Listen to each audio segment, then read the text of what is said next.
عبد ديت محروم كرنيش الرزقي، خدت على دي رزقك ونعمتك شوي كسي برد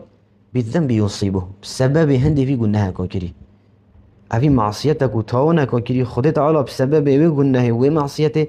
دي رزقي شوي كسي برد. وكما أن تقوى الله مجلبة للرزق صح كان في استنباط ابن القيم رحمه الله أف حديث ما قلت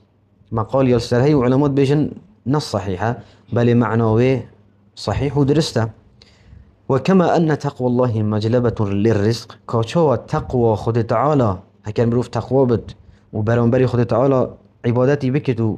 وجهدوري وأمري بكت خد تعالى دي رزق مروفي دتمنا دليل ما تشي أفتشته ومن يتق الله يجعل له مخرجا ويرزقه من حيث لا يحتسب. يتقوى خد تعالى بكت خد تعالى دبوي داريك وبكت ودي رزقي وصلتك أو حسب نظنتش كيف أبوهات ما دام تقوى خد تعالى رزقي بمروفي تئينت فترك التقوى مجلبة للفقر. مش حكم فيها استنباطي عكس برا